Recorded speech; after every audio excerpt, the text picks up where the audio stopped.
హరి ఓం శ్రీకృష్ణ పరమాత్మనే నమః. 1వ అధ్యాయము 21వ శ్లోకం గురించి తెలుసుకుందాం మనం ఇప్పుడు.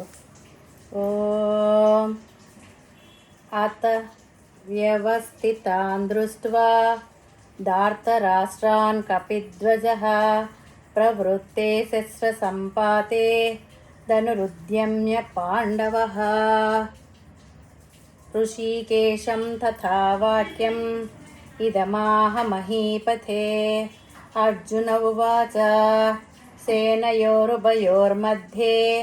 రథం స్థాపయ మే అచ్యుత. ఈ శ్లోకము సంజయుడు ధృతరాష్ట్ర మహారాజుతో చెప్తున్నాడనమాట.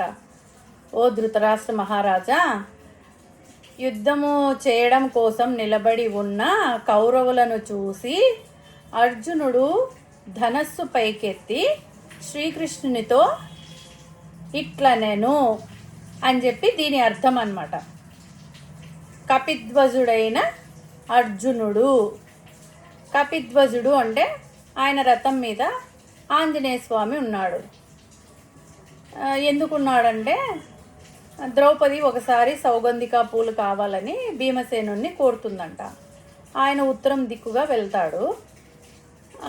అక్కడ ఆంజనేయ స్వామి భీమునికి పరీక్ష పెడతాడంట.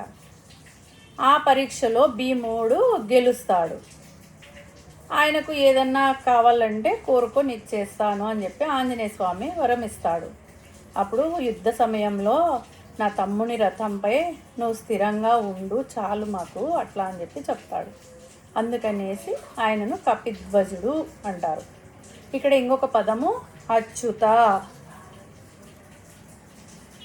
రథం స్థాపయమే అచ్యుత అనేసి అర్జునుడు చెప్తున్నాడు అనమాట. అంటే రెండు సేనల మధ్య నా రథాన్ని ఉంచు పరమాత్మ అని చెప్పి చెప్తున్నాడు. అచ్యుత అంటే నాశనము లేనివాడు, అచ్యుతుడు అని చెప్పి అర్థం. ఇది 21వ శ్లోకానికి అర్థం. ఇదమాహ మహీపతే.